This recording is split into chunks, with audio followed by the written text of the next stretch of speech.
Bismillahirrahmanirrahim. Assalamualaikum warahmatullahi wabarakatuh. Alhamdulillah. Alhamdulillahilladzi nara qulubana binuri ma'rifati wal yakin wa adkhilna ma'al awliya'i wassolihin. Wassalatu wassalamu ala sayyidina Muhammadin nabi sayyidil mursalin wa ala alihi wa sahbihi rasulillahi ajma'in. Faqala Allah ta'ala fil Qur'anil Karim, a'udzu billahi minasyaitonir rajim, bismillahirrahmanirrahim.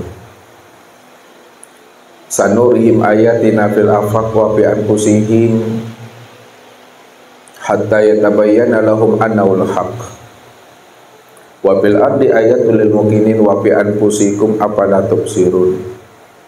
Shadaqallahul azim. Bapak Ibu, saudara-saudaraku jamaah tauhid Rabbani Semarang yang dirahmati Allah. Setiap ibadah dan wiridan yang kita kerjakan atau kita dirikan di alam dunia ini mestinya ada ruh dan jiwanya. Ruh dari setiap ibadah dan wiridan yang kita kerjakan itu adalah pengenalan diri kita ini kepada Allah Azza wa Jalla. Maka siapapun yang mendirikan suatu ibadah dan ketaatan dan wiridan yang dia perbuat sepanjang hidupnya, jikalau dia tidak mengenal akan rohnya, maka ibadah dan wiridan yang dia perbuat itu tidak ada ruhnya, tidak ada jiwanya. Itulah yang dikatakan ibadah yang hampa, atau ibadah yang mati, atau ibadah yang kosong dan sia-sia. Ini yang diungkapkan oleh baginda Rasul kepada kita. La tasihul ibadah illa bima'rifatil ma'bud. Tidak sah solat yang dikerjakan dan didirikan, walaupun puluhan tahun dia mendirikan ibadah solat, namun solat yang didirikan itu tidak sah kalau dia tidak mengenal akan Allah. Makanya solat yang kita lakukan itu Bapak Ibu mesti solat yang benar-benar menyaksikan akan Allah. Ini yang Allah kehendaki kepada setiap kita ini. Wa'bud rabbaka hatta ya'tiyakal yakin. Sembahlah Rabbmu itu sehingga benar-benar terbit di dalam hatimu itu suatu keyakinan.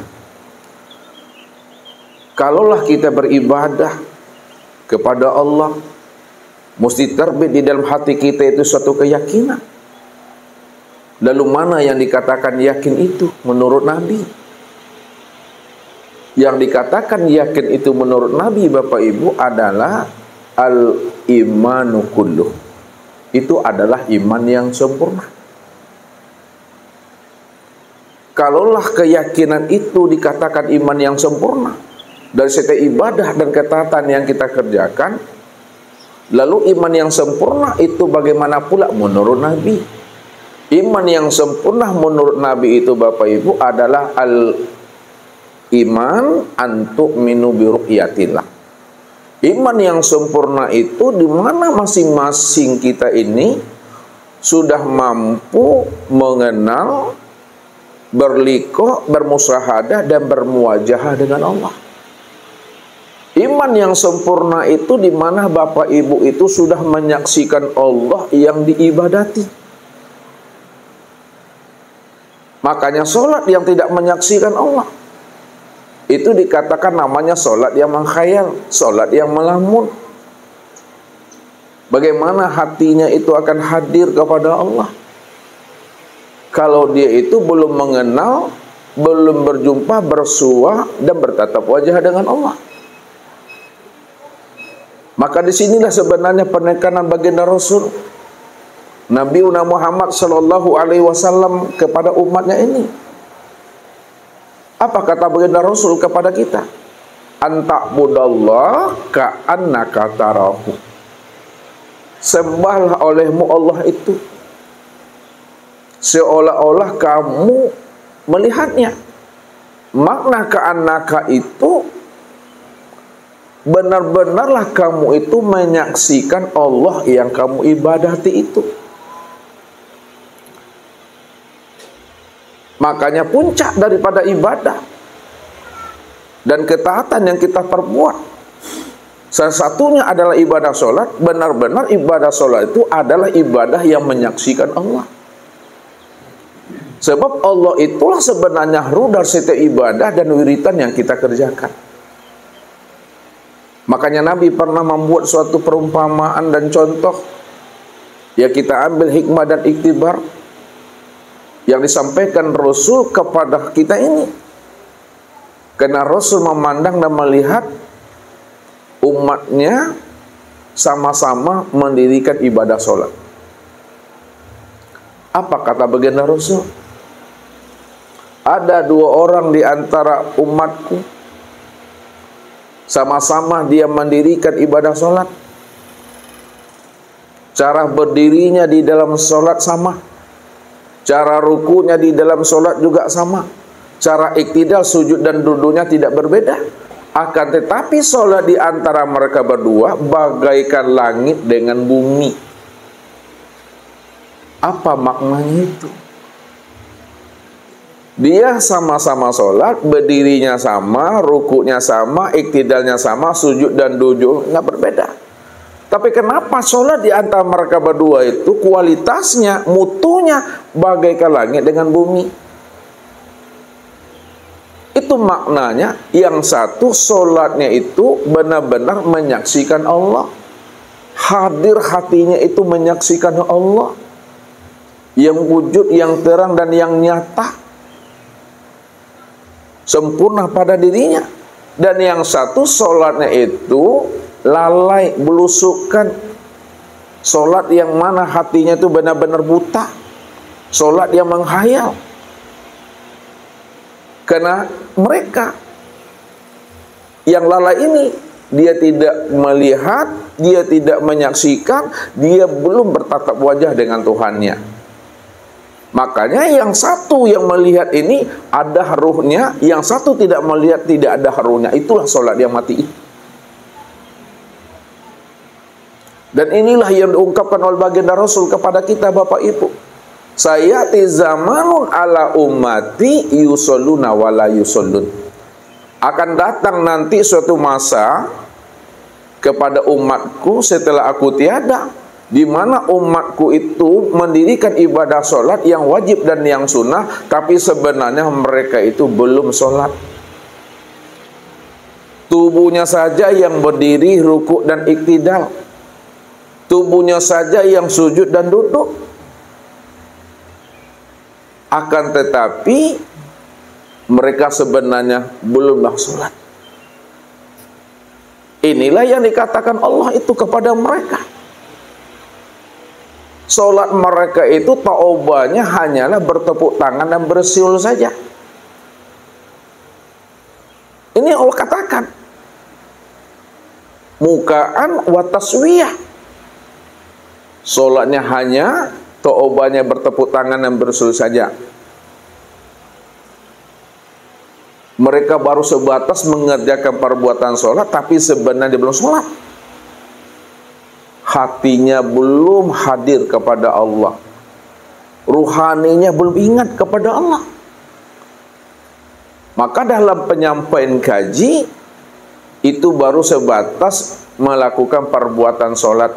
Namanya sholat batang tubuh. Nah, ini yang kita mesti koreksi dari setiap ibadah kita ini. Kalau tidak, Bapak Ibu, apa yang disampaikan Nabi itu benar-benar terbukti nantinya. Kamin qaimin hazuhu min sholati at-ta'ab wan nasab. Berapa banyak nanti umatku yang mendirikan ibadah sholat, tapi dia tidak mendapatkan apa-apa dari ibadah sholat yang dia kerjakan, melainkan at-ta'ab wan nasab, hanya rasa capek, letih dan panekse yang dapat Bapak Ibu.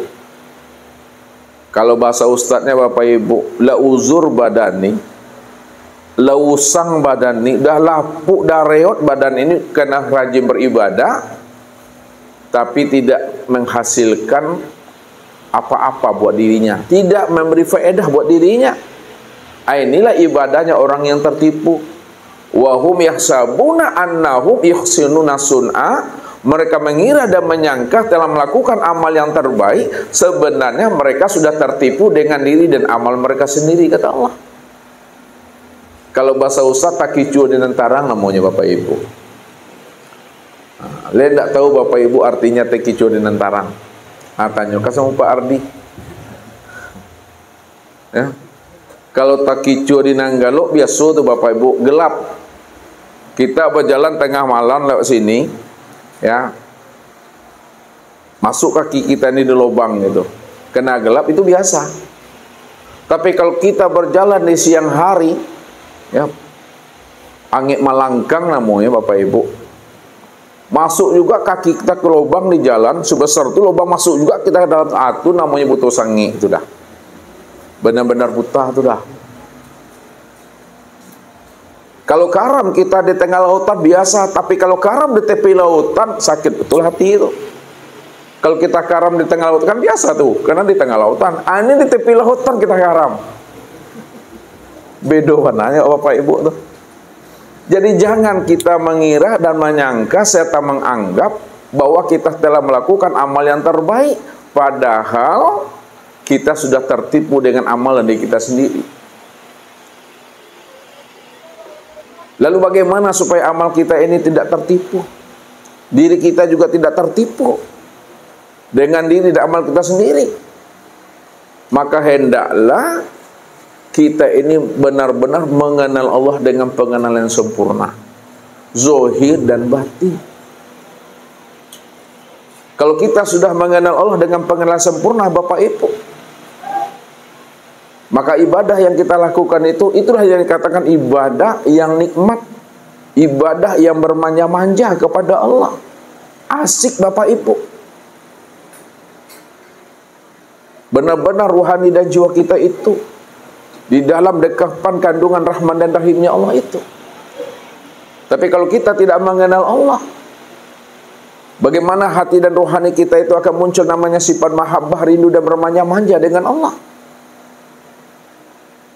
Allah dalam pandangan kita itu masih Allah yang batin saja baru, Allah yang gaib saja baru yang kita kenal. Tapi kita tidak paham Allah yang sudah wujud dan yang nyata pada alam dan sempurna pada diri ini. Makanya Allah ingatkan kita ini, awalam yatafakkaru fi anfusihim. Kenapa tidak kamu pikirkan akan dirimu, kata Allah. Wa fi anfusikum afala tubsirun. Aku ini sudah wujud menjadi rahasia dirimu, kata Allah. Pikirkanlah itu, kata Allah. Siapa yang hidup itu sebenarnya pada dirimu? Siapa yang melihat itu pada dirimu? Siapa yang mendengar itu pada dirimu? Siapa yang berkata itu pada dirimu? Kalau bukan aku yang wujud, semata-mata menjadi rahasia akan dirimu, kata Allah. Makanya orang-orang yang tidak mau memikirkan akan rahasia hakikat dirinya, maka inilah yang dikatakan oleh Allah sebagai penghuni neraka jahanam itu, Bapak Ibu. Apa kata Allah? Walaqad zaraqna li jahannama katsiran minal jinni wal ins lahum qulubun la yafqahuna biha wa lahum a'yunun la yubsiruna biha wa lahum azanun la yasma'una biha ulaika kal an'am bal hum adal ulaika humul ghafilun. Sungguh kebanyakan isi neraka jahanam itu, kata Allah, adalah jin dan manusia. Apa sebabnya isi neraka jahanam itu kebanyakan isinya adalah jin dan manusia? Allah katakan, lahum qulubul la yafqahuna biha. Mereka itu punya hati, kata Allah, tapi mereka tidak mampu memahami siapa yang berkehendak pada hatinya itu. Walahum a'yunun la yubsiruna biha. Mereka punya mata, tapi mereka tidak paham dan tidak mengerti siapa yang melihat pada matanya ini. Walahum azanun la yasma'una biha, kata Allah. Mereka punya telinga, tapi mereka juga tidak paham dan tidak mengerti siapa sebenarnya yang mendengar pada telinganya ini. Maka orang yang tidak mau menyadari siapa sebenarnya yang berkehendak, yang melihat dan mendengar, dan yang hidup pada dirinya, maka taubahnya mereka itu, kata Allah, ulaika kal an'am bal hum adal. Taubahnya mereka itu sama seperti hewan ternak, bakal lebih ternak lagi daripada hewan ternak, Bapak Ibu. Hewan ternak dikatakan sesat, Bapak Ibu, karena tidak diberikan namanya akal fikir. Tapi manusia dikatakan lebih sesat daripada hewan ternak. Dia diberi Allah namanya akal fikir, dia diberi Allah namanya hati, dia diberi Allah namanya penglihatan, dia diberi Allah namanya pendengaran dan rasa. Tapi mereka tidak mampu memahami siapa yang melihat, mendengar dan berkata, siapa sebenarnya berkehendak dan hidup. Maka mereka lah yang lebih sesat daripada hewan ternak itu. Inilah yang diingatkan Allah kepada kita, supaya kita mau mempergunakan kecerdasan rohani dan akal fikir yang Allah titipkan kepada diri kita. Sampai-sampai Allah mengungkapkan itu kepada kita ini. Inna syarad dawabi indallah summum bu'mun umyun fahum la ya'qilun. Sesungguhnya seburuk-buruk binatang yang melata di muka bumi ini, kata Allah, adalah manusia. Manusia yang benar-benar tuli dan bisu serta buta. Mereka tidak mau mempergunakan namanya akal fikirnya. Kalau bahasa ustadznya, Bapak Ibu, KKO-nya, kincia kinci utaknya. Apalah takkilun, kata Allah. Kenapa tidak kamu gunakan akal fikirmu, kata Allah. Maka pantaslah mereka itu sebagai penghuni neraka jahanam itu. Lalu bagaimana ibadah mereka akan aku terima, kata Allah. Dia menyangka dan mengira telah melakukan suatu ibadah yang terbaik di hadapan aku, padahal dia sedang menantang aku di dalam ibadahnya. Maka solat yang seperti itu, Bapak Ibu, solat orang yang buta, solat orang yang tuli, solat dia itu tidak mampu mencegah perbuatan keji dan mungkar. Sedangkan fungsi solat itu di dalam Al-Quran itu salah satunya mencegah perbuatan keji dan mungkar. Inna sholata tanha anil fahsya'i wal munkar. Sesungguhnya solat yang kamu dirikan itu benar-benar solat itu mencegah perbuatan keji dan mungkar. Sedangkan dia sendiri, Bapak Ibu, di dalam sholatnya melakukan perbuatan keji dan munkar.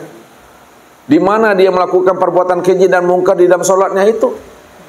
Pada saat dia mendirikan ibadah sholat, namun dialah yang merasa dirinya itulah yang berdiri. Dia yang merasa yang ruku, dia yang merasa yang i'tidal, dia yang merasa yang sujud dan duduk, dia yang merasa yang bertakbir, dia yang merasa memandang, mendengar, berkata. Padahal itu, kata Allah, wujuduka dzanbun, adanya pengakuan dirimu yang berdiri, ruku, i'tidal, sujud dan duduk, itu adalah dosa. Adanya pengakuan diri kita ini yang melihat, mendengar dan berkata, mengetahui, berkuasa, berkehendak dan hidup, itu adalah dosa. Maka solat yang tidak mengenal Allah, solat yang tidak mengenal akan aku, kata Allah, solatnya tidak akan mampu mencegah perbuatan keji dan munkar. Inilah solatnya itu tidak memberikan efek, tidak memberikan manfaat dan faedah buat dirinya,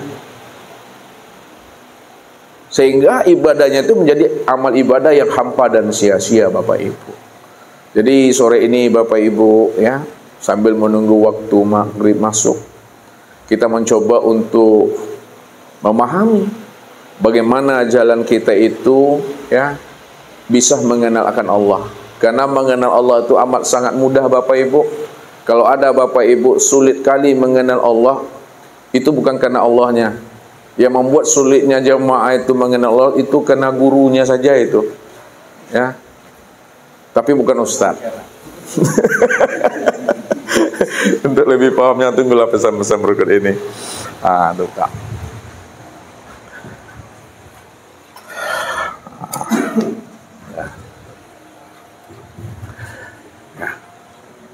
Jadi Salat yang kita dirikan Bapak Ibu, ya,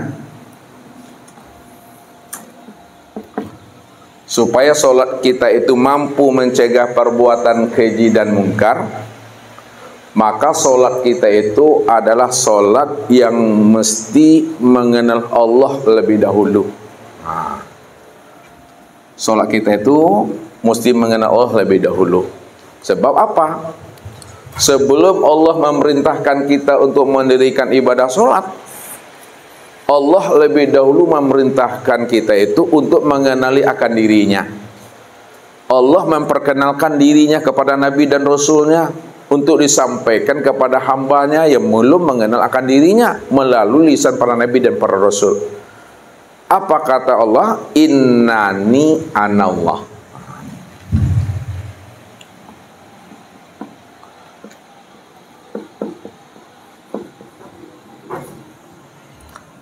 La ilaha illa ana fa'budni wa aqimis sholata li zikri. Sesungguhnya diriku ini adalah Allah. Jadi Allah memperkenalkan dirinya, sesungguhnya aku ini adalah Allah. La ilaha illa ana. Tidak ada yang wujud dan yang nyata, melainkan yang wujud dan yang nyata itu sebenarnya adalah aku, kata Allah. Maka siapa yang sudah mengenal akan diriku, akulah yang wujud, akulah yang nyata, akulah yang awal, akhir, zahir dan batin. Siapa yang telah mengenal aku dengan pengenalan yang sempurna, fa'budni, maka sembahlah aku. Hakikat penyembahan itu Bapak Ibu, itu sebenarnya adalah ma'rifat, mengenal akan dirinya tuh. Nih, hakikat ibadah itu ma'rifat, mengenal dirinya. Nah, hakikat ma'rifat ini adalah liqa, berjumpa. Hakikat liqa itu adalah musyahadah,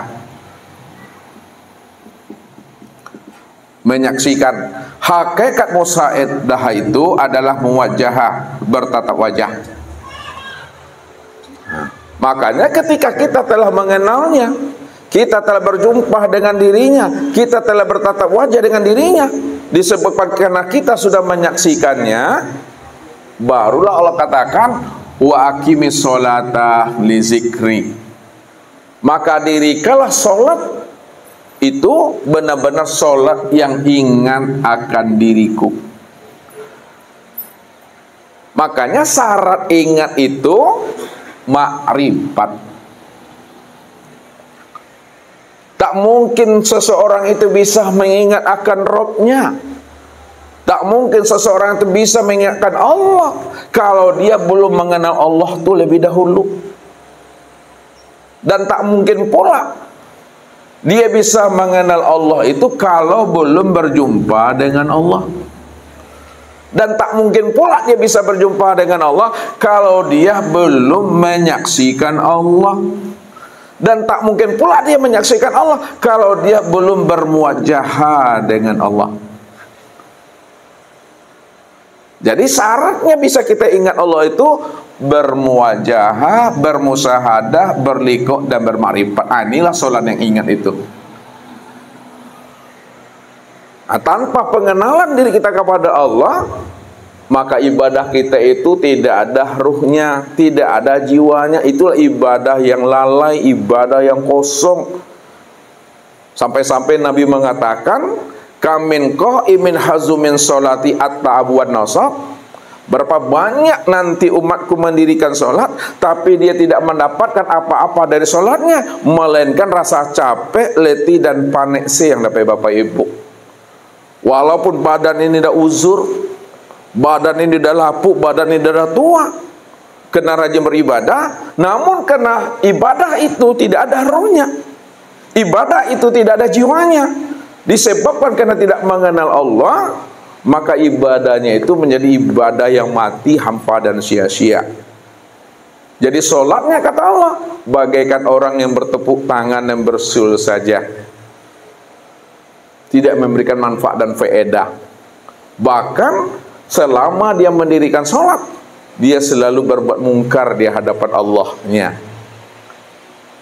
Itu disebabkan karena dia tidak mengenalkan Allah itu. Makanya wajib kita mengenal Allah. Nah, bagaimana jalan mengenal Allah? Ya. Jalan mengenal Allah, makrifat ini Bapak Ibu, itu tiada lain adalah mengenal akan diri. Nah, jalan mudah mengenal Allah itu dengan jalan mengenal akan diri. Man arafa nafsahu faqad arafa rabbahu. Nah, siapa yang mengenal dirinya, pasti dia kenal akan Tuhannya. Man arafa rabbahu fasadal jasad. Dan siapa yang telah mengenal Allah, disebabkan dia telah mengenal dirinya, ketika itulah dia dirinya benar-benar hilang. Ketika itulah dirinya benar-benar hapus, lenyap, sirnah dan mati. Maksud hati ingin berjumpa Allah, tapi setelah berjumpa Allah, diri kita pun hilang di situ. Jadi ketika diri kita hilang, diri kita dah mati, tidak ada wujud di situ lagi, dan tidak ada lagi dia bersifat. Maka nyatalah Allah itu benar-benar wujud dan bersifat. Disitulah letaknya qiyamuhu binafsihi itu. Dia yang wujud semata-mata Bapak Ibu. Maka jalan mengenal Allah yang wujud itu, wajib kita mengenal diri. Mana yang dikatakan sebenar diri itu pada diri Bapak Ibu. Nah, lihat nih. Nah, yang dikatakan sebenar diri itu Bapak Ibu, itulah yang disebut namanya dengan hayat. Jadi yang sebenar diri pada diri Bapak Ibu itu adalah hayat itu. Hayat itu baru namanya sebutan baru Bapak Ibu. Ya, hayat apa artinya Ibu-ibu? Hidup. Nah. Kalaulah hayat itu artinya hidup, mana yang hidup itu pada diri kita itu? Nah. Yang dikatakan hayat, yang hidup pada diri kita itu, itulah yang disebut namanya dengan nyawa. Nyawa itu nyata wujud Allah. Jadi yang dikatakan nyawa nyatanya wujud Allah itu, yang dikatakan hayat tadi, meliputi sekalian batang tubuh dan memenuhi sekalian rongga tubuh. Itu yang disebut namanya dengan nyawa. Jadi yang dikatakan hayat itu adalah nyawa, meliputi sekalian batang tubuh dan memenuhi sekalian rongga tubuh. Itu juga sebutan juga baru tuh. Padahal setiap yang kita sebut namanya pasti ada orangnya. Mana yang dikatakan nyawa itu pada diri Bapak Ibu?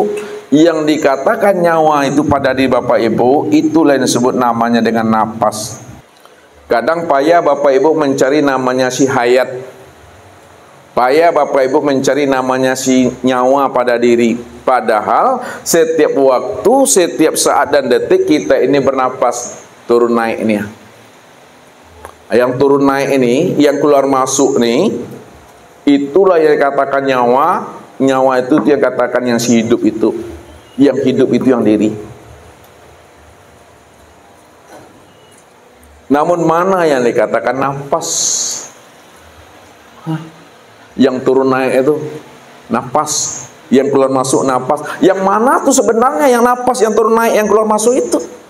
Yang sebenar-benarnya nafas yang keluar masuk turun naik itu adalah ruh. Ruh itu yang sebenarnya yang dikatakan nafas yang turun naik, yang keluar masuk tuh. Ruh itu maknanya rahasia wujud rahasia wujud aku itu kata Allah. Makanya Allah bertanya kepada Muhammad, wa yas'alunaka 'anir ruh qul ruh min amri rabbi. Mereka bertanya kepada engkau hai Muhammad tentang ruh. Katakan hai Muhammad bahwa ruh itu adalah rahasia aku. Wa ma utitu minal ilmi illa qalila. Tidak ada yang tahu tentang rahasia ruh melainkan sedikit saja, kata Allah. Sedikit itu maksudnya Bapak Ibu, sedikit orang yang tahu, sedikit pula orang yang diberitahu. Jadi orang yang diberitahu itu adalah orang yang sedikit yang diberitahukan Allah kepada dirinya. Lalu apa makna di balik ayat itu? Secara makna hakikatnya, mereka bertanya kepada engkau hai Muhammad tentang ruh. Katakan hai Muhammad, ini hakikatnya. Katakan hai Muhammad bahwa ruh itu tiada lain adalah aku. Kenapa ruh itu tiada lain adalah aku? Karena ruh itu adalah rahasia aku, kata Allah. Rahasia apa sebenarnya? Rahasia daripada memandang wujud nyatanya akan sifat-sifat aku pada dirimu. Ini yang disebut namanya sifat ma'ani. Sifat yang 7, yaitu sama, basar, kalam, ilmu, kudrat, iradat, dan hayat. Jadi ruh itu maksudnya adalah sifat ma'ani. Sifat ma'ani itu sifat Allah. Kalaulah ruh itu adalah sifat ma'ani, sifat Allah, siapa sifat itu yang sebenar-benarnya? Siapa sebenar-benarnya yang mendengar itu? Yang sebenar-benarnya yang mendengar itu adalah Allah. Siapa sebenar-benarnya yang melihat itu? Yang sebenar-benar melihat itu adalah Allah. Siapa sebenar-benarnya berkata? Yang sebenar-benarnya berkata itu adalah Allah. Siapa sebenar-benarnya yang mengetahui? Itu adalah Allah. Siapa sebenar-benarnya kudrat dan iradat itu adalah Allah. Dan siapa sebenar-benarnya hidup itu adalah Allah. Maka ketika itulah Allah katakan, wasifati la ghairi, sifatku itu tiada lain adalah aku, itu kata Allah. Wasifati la ghairi, wasifati la ghairi, sifatku itu tiada lain adalah aku, kata Allah. Maka Allah itulah sebenarnya yang dikatakan diri sejati. Allah itu yang dikatakan diri sejati. Allah itu yang disebut namanya sebenar diri. Allah itu yang dikatakan seakmal diri. Allah itu yang dikatakan sejati diri.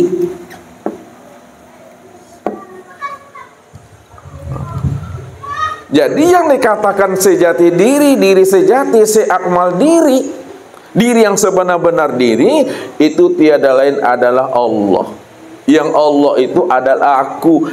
Innani anallah, sesungguhnya aku. Aku ini adalah Tuhan, namaku adalah Allah. Itulah rahasianya. Man arafa nafsahu faqad arafa rabbahu, itu siapa yang mengenal dirinya. Man arafa nafsahu faqad arafa rabbahu, siapa yang telah mengenal dirinya, bahwa dirinya itu adalah si hayat. Si hayat itu adalah nyawa, nyawa itu adalah napas, napas itu adalah ruh, ruh itu adalah sifatku, sifatku itu tidak ada lain adalah aku. Faqad arafa rabbahu, disitulah dia mengenal Tuhannya. Dan siapa yang telah mengenal Tuhan, siapa yang telah mengenal aku, fasadal jasad, siapa yang telah mengenal aku, maka dirinya benar-benar hancur.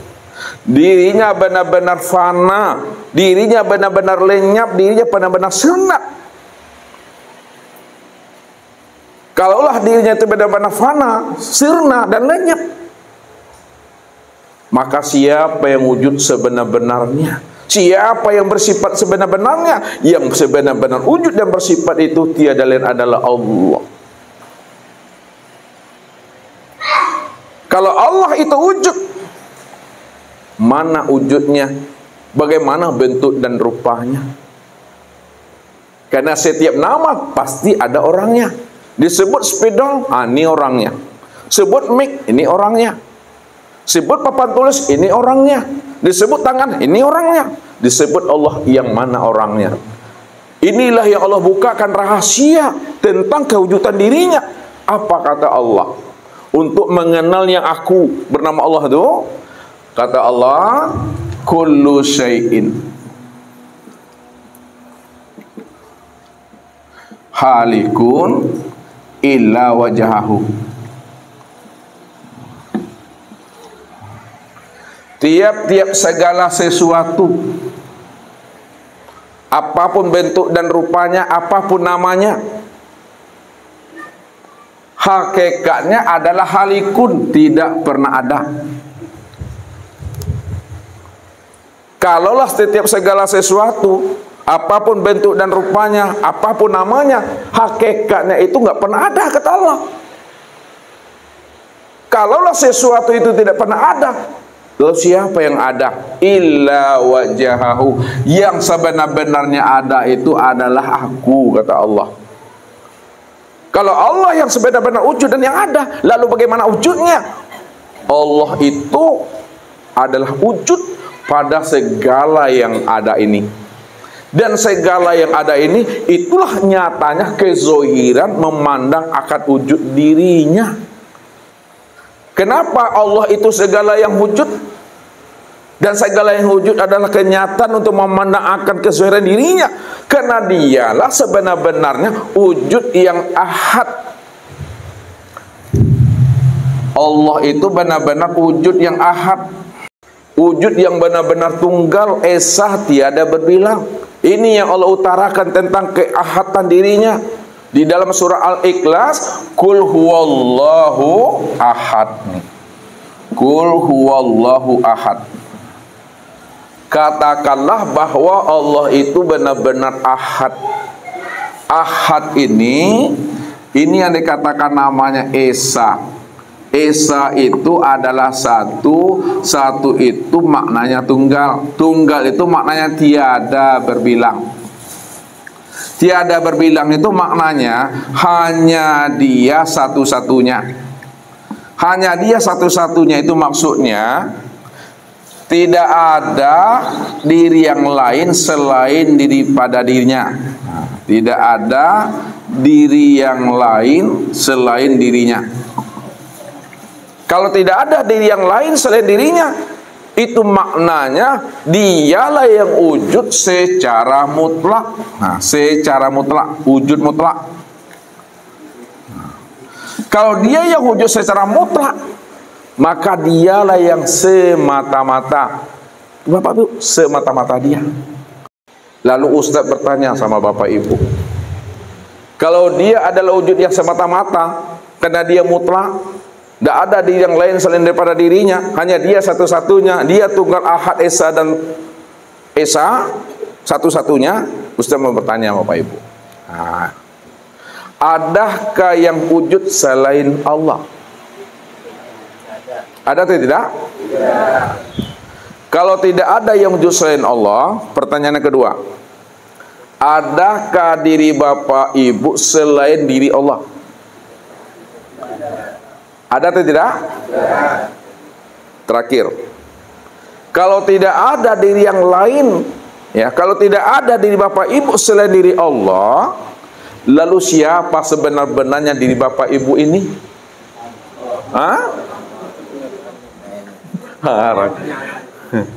Kalaulah diri Bapak Ibu tidak ada, yang ada itu hanya Allah, siapa sebenar-benarnya diri Bapak Ibu? Nah, inilah yang mesti arif dan bijak kita menyikapinya. Lihat, kalaulah diri Bapak Ibu tidak ada, yang ada hanyalah Allah, maka secara makna hakikat, nah ini hakikat dulu, diri Bapak Ibu itu yang sebut namanya wujudullah. atau disebut namanya ainullah, ya, atau disebut hakikatullah. Kalau diri Bapak Ibu tidak ada, yang ada hanya Allah, maka secara bahasa hakikat diri Bapak Ibu disebut wujud Allah, ainullah atau hakikatullah, tempat memandang kenyataan nyatanya akan diri Allah yang ahad, yang tunggal semata-mata itu. Secara ilmu torikat, nah ini torikat lagi. Secara ilmu torikat, siapa diri Bapak Ibu ini?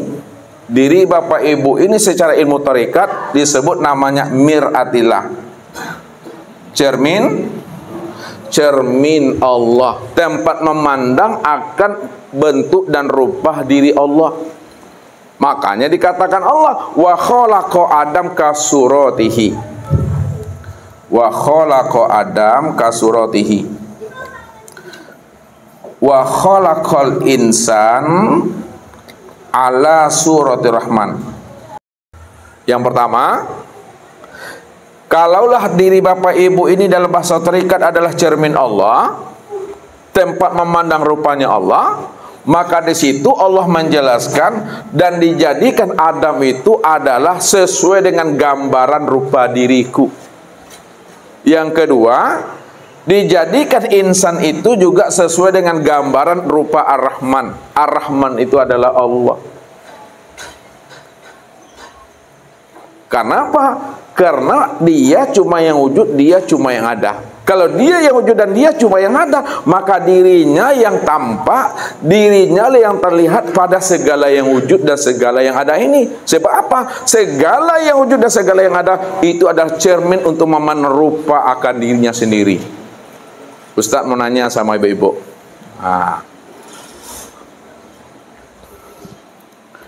Ibu-ibu ini bisa nggak melihat wajah sendiri? Halo? Bisa? Bisa Bapak melihat wajah sendiri?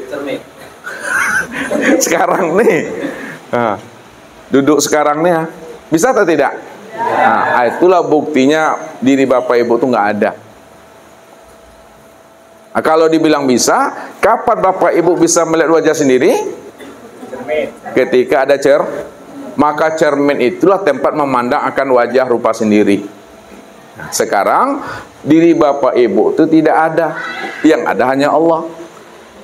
Kalaulah diri Bapak Ibu tidak ada, yang ada Tuhannya Allah, maka diri Bapak Ibu itu sebagai cermin saja untuk memandang akan nyatanya rupa wujud diri Allah itu. Disitulah dikatakan Allah wa khalaqa Adam kasuratihi, dijadikan Adam, dijadikan diri kita ini adalah cermin saja untuk memandang wajah dan rupanya diri Allah itu.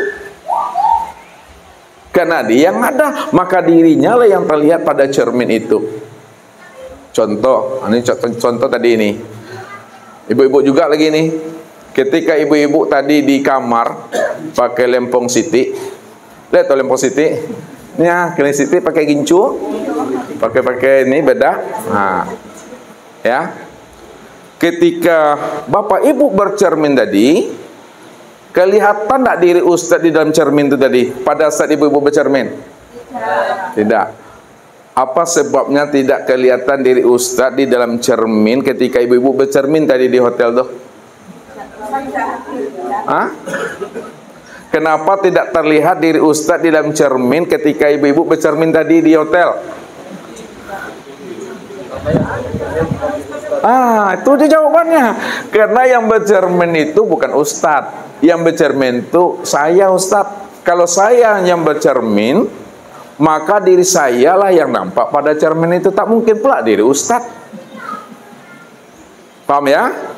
Kita antarkan makna yang sebenarnya.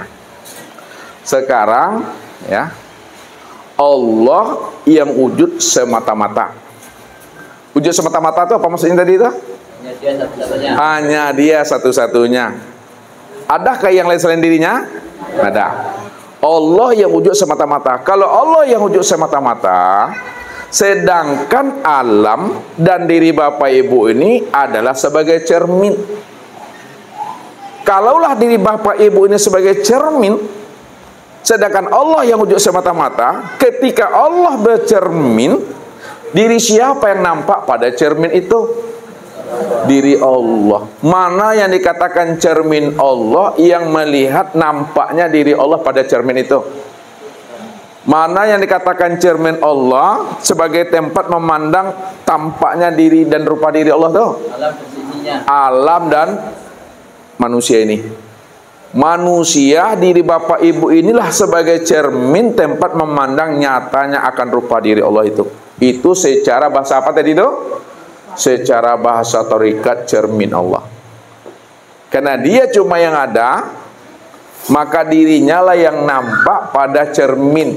Cermin itu diri bapak ibu. Cermin itu adalah alam. Alam inilah tempat memandang nyatanya akan rupa wujud diri Allah, karena dialah yang bercermin itu. Dalam bahasa syariat, nah ini bahasa syariat lagi. Maka alam dan diri bapak ibu ini disebut namanya makhluk Allah. Nah, disebut makhluk. Disebut namanya sesuatu. Nah, sesuatu. Disebut namanya hamba. Hah? Jadi kesempurnaan makhluk nyatalah pada manusia. Dan manusia itu yang katakan namanya hamba Allah. Nih. Hamba Allah itu, itulah maksudnya secara bahasa syariat. Hamba Allah itulah kenyataan untuk memandang nyatanya akan rupa diri Allah. Makna yang sebenarnya hamba Allah itu, maknanya hamba itulah yang Allah tuh. Hamba itu yang Allah itu. Apa sebabnya hamba itu yang Allah itu? Karena Allah cuma yang Allah cuma yang ada. Makanya secara makrifat, nah disempurnakan bahasa makrifat sini. Kalau Allah yang ada semata-mata, secara makrifat, siapa hamba Allah itu? Itu tiada lain adalah Allah. Itu dia.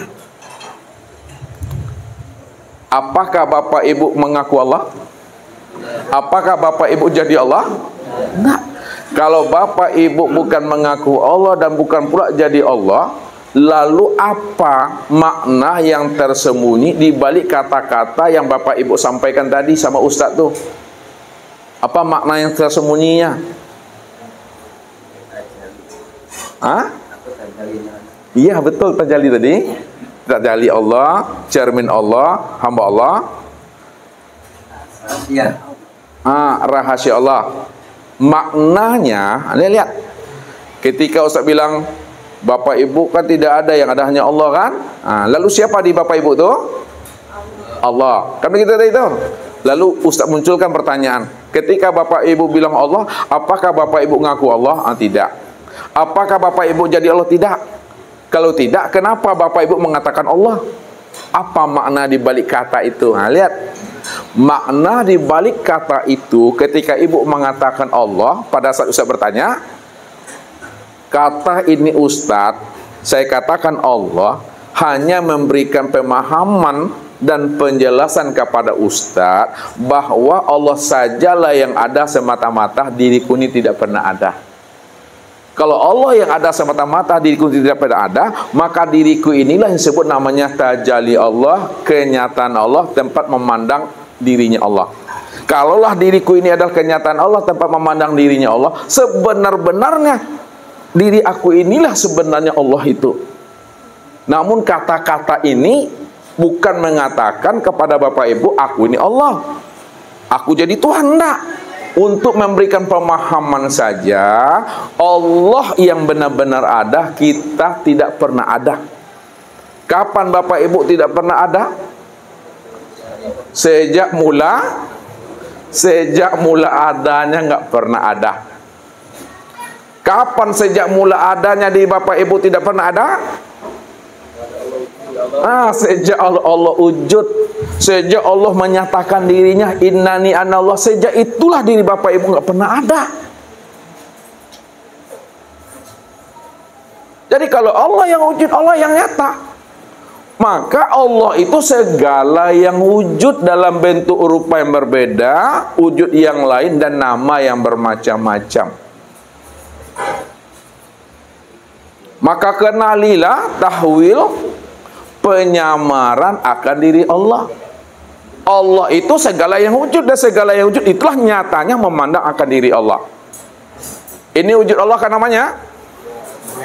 Ini wujud Allah namanya? Ya. Kalau ini wujud Allah, apa namanya wujud Allah yang bentuknya seperti ini? Nah, ini wujud Allah. Kalau ini wujud Allah seperti ini bentuknya apa namanya?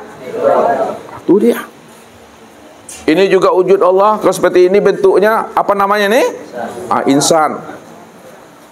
Kalau ini adalah wujud Allah, bentuknya adalah insan. Siapa nama insan ini? Siapa namanya? Pak Nurul. Pak Nurul itu nama siapa tuh? Iya, nama apa namanya? Pak Nurul itu nama rahasia diri Allah yang wujud pada Itu dia Bapak Ibu. Ini nama rahasia Allah enggak nih? Iya. Ini nama rahasia Allah enggak nih? Iya. Kenapa dikatakan mik spidol nama rahasia Allah? Karena mik dan spidol ini juga dikatakan wujudullah. Kalau ini dikatakan wujudullah, maka nama daripada wujudullah itu, kalau begini, itu spidol namanya. Ini yang nama rahasia diri Allah. Kalau begini bentuknya, mik nama, inilah nama rahasia diri Allah. Akan tetapi, kesempurnaan nama rahasia wujud Allah pada segala yang ada ini sempurna pada insan. Insan itu yang nama ke-100. Sekarang insan itu namanya Pak Udah. Pak Udah itu yang nama rahasia diri Allah yang ke-101. Pahamilah tuh. Disitulah rahasianya tadi. Siapa yang sudah kenal dirinya, pasti dia kenal Tuhannya. Siapa yang sudah kenal Tuhannya, hilang pula dirinya. Kalau dah hilang dirinya, diri siapa yang wujud ini? Ya Allah lah itu Bapak Ibu. Makanya perjumpaan diri Bapak Ibu itu dengan Allah adalah pertemuan dalam satu wujud. Pertemuan dalam satu rupa. Pertemuan dalam satu nama, pertemuan satu dalam rahasia. Jangan Bapak Ibu bayangkan pula pertemuan Bapak Ibu dengan Allah seperti Ustadz dengan beliau ini, atau beliau ini dengan Ustadz ini, gitu. Seperti Ustadz dengan Pak Adi kayak gini. Pertemuan kita dengan Allah bukan seperti ini. Pertemuan satu wujud, satu rupa, satu nama, satu rahasia. Begitu mandangnya. Makanya pertemuan kita dengan Allah itu dalam satu wujud, satu rupa, satu nama, satu rahasia itu satu dalam pada diri insan masing-masing. Pada diri masing-masing. Walaupun Ustaz katakan pertemuan kita dengan Allah satu wujud, satu rupa, satu nama, satu rahasia pada diri masing-masing, namun diri masing-masing bukanlah kenyataan wujud diri Bapak akan tetapi kenyataan dirinya Allah. Ini Ustaz selalu antarkan tuh. Walaupun orang mengatakan diri Bapak Ibu orang, tapi orangnya Bapak Ibu bukanlah kenyataan wujud diri Bapak Ibu. Walaupun manusia mengatakan diri Bapak Ibu manusia, akan tetapi manusianya diri Bapak Ibu bukanlah kenyataan wujud diri Bapak Ibu. Walaupun kita dikatakan insan, namun insannya kita bukanlah kenyataan wujud diri kita. Kalaulah kita dibilang punya diri, tapi diri kita bukanlah kenyataan diri kita. Kalaulah diri kita bukanlah kenyataan diri kita, insan bukan kenyataan diri kita, manusia dan orang bukanlah kenyataan diri kita, lalu siapa sebenarnya diri, orang, insan, manusia itu? Siapa? Itu adalah Allah itu sendiri. Kalau udah paham, apa kata Rasul? Man arafallah fahuwallah. Nih. Man arafallah fahuwallah. Siapa yang telah mengenal Allah, ya, satu wujud, satu rupa, satu nama, satu rahasia pada diri, maka dialah yang Allah itu yang sebenar-benarnya. Kalau udah nyata Allah itu yang sebenar-benarnya pada diri sendiri, apa kata Nabi? Man arafallah kala lisanahu. Man arafallah kala lisanahu. Siapa yang telah mengenal Allah, keluhlah lidahnya. Kata yang tiada terkatakan, tak bisa lagi disebut, tak bisa lagi diutarakan. Kalau Bapak Ibu sudah paham namanya meja, Bapak sebut juga lagi, maka lain yang disebut, lain pula nanti yang ditunjuk. Cobalah sebut yang mana yang meja Bapak Ibu. Nih, yang ini meja. Ini mana meja nih? Ini kayu nih. Ya. Bapak Ibu udah paham namanya mic. Ditunjuk juga mic dari mana mic ini? Yang disebut mic, yang ditunjuk apa nih? Besi. Sekarang kita berada di mana nih? Di aula mana nih? Di ruangan apa namanya? Ruangan apa nama Pak Di? Yayasan ya? Ruangan yayasan yatim piatu. Sekarang Ustaz mau nanya, kalau Bapak Ibu benar-benar sudah duduk di ruangan yayasan yatim piatu dari sejak kemarin sampai sekarang, Ustaz mau nanya, yang mana yang katakan yayasan ruangan yatim piatu itu yang mana? Yang mana Bapak Ibu? Yang mana coba ke situ Ustaz? Ini Ustaz nih, ini apa namanya? Di karpet nih. Itu tertunjuk tiang, tertunjuk dinding lah, tertunjuk ini. Makanya kalau sudah paham, sudah jelas, sudah terang yang namanya yayasan yatim piatu itu, jangan disebut-sebut juga, jangan ditanya-tanya juga lagi. Kalau ingin tahu juga nama yayasan yatim piatu itu, sama-sama kita keluar dari ruangan ini, tegak situ sama-sama, baru nampak dia itu. Ini bahasanya. Makna hakikat di balik itu apa makna yang sebenarnya Bapak Ibu? Lihat. Kalau Bapak Ibu sudah paham ya Allah itu yang bagaimana, maka cukup Bapak Ibu diam saja. Kalau Bapak Ibu sudah diam, diamnya sudah di dalam paham, pahamnya sudah di dalam kesadaran, sadarnya sudah di dalam keimanan, maka ketika itu nyatalah Allah itu. Tinggal pandang saja lagi, lihat saja lah, jangan disebut. Kalau disebut berubah wujudnya, makhluk namanya, sesuatu lagi panggilannya. Lalu bagaimana dia supaya nyata Allah itu? Jangan disebut, jangan diungkapkan, pandang sajalah, imani, udahlah tuh. Sekala yang dipandang, sekala yang didengar, sekala yang diraba, sekala yang dirasa, dia ada tuh Bapak Ibu. Tapi jangan disebut-sebut. Ini yang saya katakan, rupanya Bapak Ibu nak urang rupanya. Jangan diulang-ulang juga lagi. Yo ada orang kok, itu galak orang begitu mah. Itu maksudnya cukup diam, paham saja. Kalau sudah diam Bapak Ibu, udah paham Bapak Ibu, pandang sajalah lagi, yang dipandang tuh dia tuh, dan yang memandang juga dia. Kalau disebut berubah lagi maknanya, manusia sebutannya, alam maksudnya, sesuatu lagi panggilannya. Lalu bagaimana supaya tidak disebut alam, makhluk dan sesuatu? Cukup diam dan pandang sajalah tuh. Itu yang dia wujud Allah tuh. Oh Allah itu kan laisa kamislihi sayun mukhalafatul lil hawadis, kan Ustaz? Iya benar. Allah itu tidak berbentuk dan tidak berupa. Benar tuh. Namun segala bentuk dan rupa itulah nyatanya kezohiran wujud dirinya. Memangnya ada rupa yang lain dan wujud yang lain selain daripada dirinya? Tidak ada. Kalau tidak ada rupa yang lain dan wujud yang lain selain daripada dirinya, maka segala bentuk dan rupa, apapun namanya, itulah namanya nyatanya wujud rupa diri Allah itu.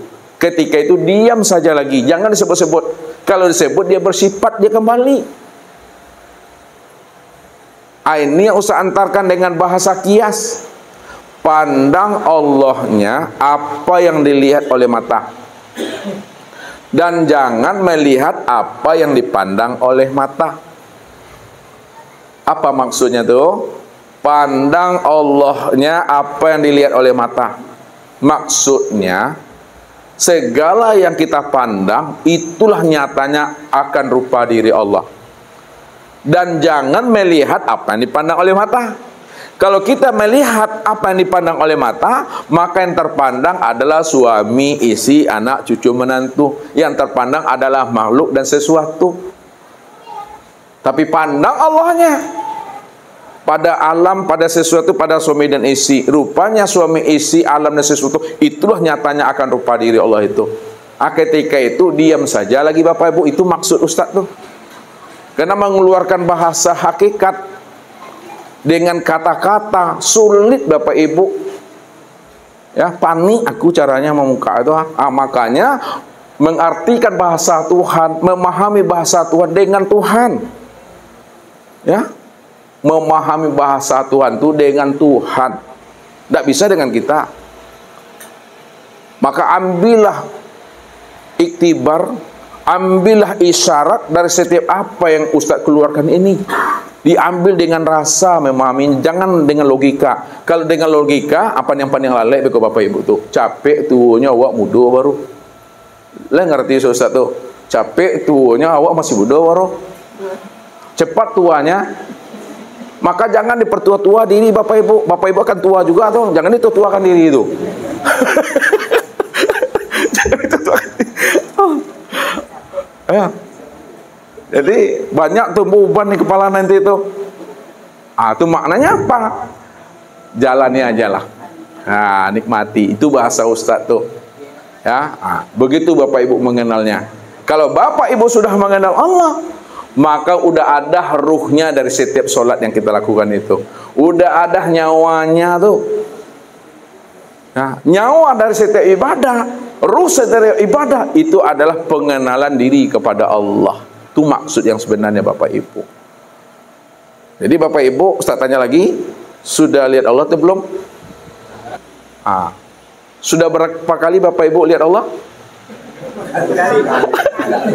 Melihat Allah jangan berkali-kali. Melihat Allah cukup sekali sampai mati. Melihat Allah itu hanya sekali seumur hidup. Melihat Allah hanya sekali sampai dunia ini runtuh. Melihat Allah itu sekali sampai akhirat. Kenapa melihat Allah itu hanya sekali saja bagi diri Bapak Ibu? Apa sebabnya? Yaitu apabila bertemu dua wujud, mesti mati salah satunya. Apabila bertemu dua wujud, mesti mengalah salah satunya. Ya. Makanya ketika Bapak Ibu sudah bertemu Allah, mesti mati salah satunya. Yang mati siapa? Yang mati itu Muhammad. Muhammad itu yang mana? Ketika itu Bapak Ibu sudah melihat Allah sekali saja tuh, sampai seumur hidup, sampai mati itu dah. Disebabkan seumur hidup tadi itu, karena orang yang sudah mengenal Allah, melihat Allah, pasti mati dia. Itu yang Allah katakan. Maka kesempurnaan mati itu adalah hidup. Lihat. Kesempurnaan mati itu adalah hidup. Sempurnaan tiada adalah ada. Kesempurnaan buta, kesempurnaan tuli, kesempurnaan bisu, kesempurnaan bodoh, kesempurnaan lemah, kesempurnaan papa, kehendak. Kalaulah kesempurnaan tiada adalah ada, kesempurnaan mati adalah hidup, siapa yang sebenar ada dan siapa yang sebenar hidup? Allah. Pertanyaan yang terakhir. Ini terakhir nih. Kalau Bapak sudah melihat Allah di dunia ini, kan udah lihat Allah tadi kan? Apakah Allah yang Bapak temui di barzah itu sama nak dengan Allah yang ditemui di dunia ini? Sama. Apakah Allah yang ditemui di barzah itu samakah dengan Allah yang ditemui nanti di akhirat? Sama. Kalau memang sama Allah yang ditemui di dunia, di barzah dan di akhirat, Allah yang mana maksudnya itu? Allah yang wujud pada diri sendiri. Tuh nyawa yang wujud pada sendiri. Kurpur minang juru po Pak. Lihat kawan Ustaz Maha. Ini Allah yang wujud pada diri sendiri. Ini yang memandang Allah itu dalam satu wujud, satu rupa, satu nama, satu rahasia pada diri sendiri. Nah, jadi jangan Bapak Ibu sibuk juga mencari-cari Allah yang gaib, Allah yang nyata. Ini yang dilihat. Kenapa? Karena yang batin itu yang zohir, bukan yang zohir itu yang nyata. Tunggu lagi, kalian ini tuh mantap sama halus-halus paham. Batin, zohir. Batin dengan zohir itu dua atau satu tuh? Dua atau satu? Nah ya, ibu ini agak kencang suaranya. Kalaulah batin dengan zohir itu satu, antara zohir dengan batin, batin dengan yang zohir, mana yang sebenar-benar yang ada tuh? Yang batin. Alhamdulillah. Habis ini kita bubar lagi nih. Kalaulah yang sebenar-benar itu adalah batin, lalu yang zohir ini apa bagi yang batin? Kenyataan yang baru dipatrikan. Kalaulah yang zohir ini adalah kenyataan yang batin, siapa sebenarnya yang zohir ini? Itu adalah yang batin. Pertanyaannya, apakah yang zohir itu yang nyata atau yang batin itu yang nyata? Yang batin itu yang nyata, bukan yang zohir itu yang nyata. Batin itu yang nyata. Makanya disitulah dikiaskan Allah itu batin, namun batin itu nyata pada segala yang wujud dalam bentuk rupa yang berbeda. Bisa dipahami itu? Walaupun Allah itu batin, batinnya Allah itu telah zohir pada segala yang wujud dalam bentuk rupa yang berbeda. Bahwa segala bentuk rupa yang berbeda, wujud yang lain, itulah sebenarnya zohirnya rupa yang batin itu sebenar-benarnya. Nah, kalau dihaluskan bahasa kiasnya makin tersembunyi maknanya. Rupanya segala yang zohir ini adalah tempat bersembunyinya yang batin. Disitulah rahasianya Allah berselindung pada yang terang. Allah berselindung pada yang terang. Kalau Bapak Ibu berselindung pada yang gelap. Kita berselindung pada yang gelap supaya tak nampak. Sekarang Allah supaya tidak nampak berselindung pada yang gelap atau berselindung pada yang terang? Allah tuh berselindung pada yang terang. Maka segala yang terang nih, segala yang wujud ini, itulah sebenarnya nyatanya diri yang batin itu. Nah, bukti Bapak Ibu paham atau tidaknya?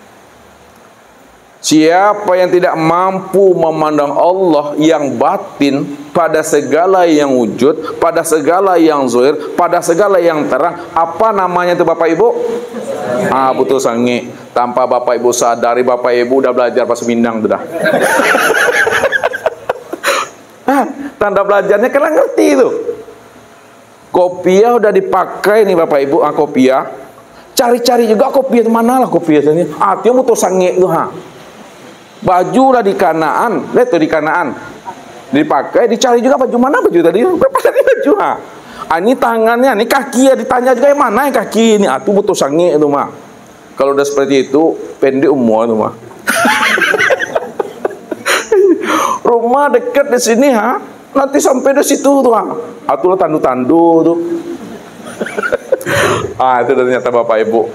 Kalau udah nyata, kesimpulannya di dalam sholat. Ini kesimpulan sholat nih. Dalam bahasa syariat, ini kan kesimpulan sholat. Dalam bahasa syariat kita pakai dulu. Dalam bahasa syariat, karena Allah cuma yang wujud yang ada, maka Allah lah yang memuji dirinya sendiri.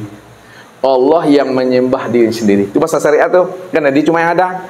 Wa ani'buduni haza siratum mustaqim.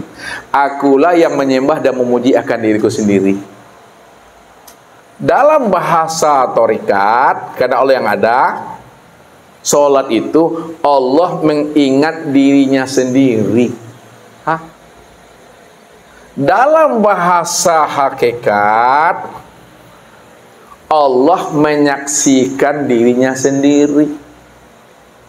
Dalam bahasa ma'rifat, tidak ada bahasa menyembah, tidak ada bahasa mengingat, tidak ada bahasa menyaksikan. Memang dah dia Bapak Ibu. Ketika itu dia yang menikmati dirinya sendiri. Itulah sudah. Jadi Allah tuh menikmati diri sendiri dengan dirinya sendiri. Sudah. Nggak ada fiil yang lain di sana. Pada saat itu sempurnakanlah syariat. Hadap wajah ke tempat sujud. Itu dia tuh. Ini secara sempurnanya. Hadap wajah ke tempat sujud, bukan ke dinding tuh. Nanti silentkan apa? Baca pula silentkan apa? Ini ada wajah. Hadap dada ke kiblat. Jangan ke Israel. Ke Ka'bah tuh.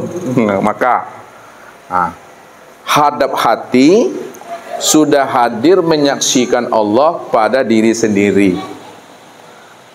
Mulut membaca ayat, telinga mendengarkan bacaan ayat, akal pikir mengontrol dan mengawasi apa yang diperbuat oleh anggota tubuh mulai dari takbir sampai salam, dan apa yang dibaca oleh mulut dan apa pula yang didengar oleh telinga. Sedangkan rasa dan perasaan menikmati. Itulah duduknya, berdiri tegak betul. Ini berdiri namanya Bapak Ibu. Berdiri nih tegak betul tuh itikad. Ana rabbaka usolli. Yang berdiri itu aku, kata Allah. Aku Rob, aku nih yang sholat tuh. Kif ya Muhammad, ana rabbaka usolli. Berhenti engkau hai Muhammad yang mengatakan engkau yang sholat, yang berdiri, ruku, i'tidal, sujud. Ana rabbaka usolli. Akulah Rob tuh yang sholat itu. Ini yang berdiri tegak betul itikad. Itu dia. Dialah yang ruku, dia yang sujud, dia yang duduk itu. Ini yang disebut namanya rukun tumaknina itu. Rukun 13. Kita sembunyi satu yang wajibnya, tumaknina. Tumaknina itu maksudnya tenangkan pikiran, tenangkan akal, tenangkan hati, tenangkan perasaan. Kalau sudah ditenangkan akal, pikir, hati dan perasaan, maka ketika takbir dialah tuh. Ketika berucap dialah tuh, ketika berdiri dialah tuh, ketika ruku sujud dialah tuh. Yang tumakninah itu yang daim itu. Itulah solat yang mencegah perbuatan keji dan munkar.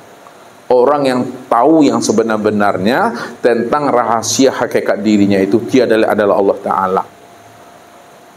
Kalau udah paham Bapak Ibu, hati-hati omongan nih. Ya, kalam nih asin. Ya. Ketika Bapak Ibu ngomong, yang ngomong tuh siapa tuh? Itu si kalam. Siapa si kalam tuh? Allah. Kalau Allah tuh yang ngomong, maka kalam Allah tuh kalam kodim. Kalam kodim tuh kalam kun tuh kalam jadi.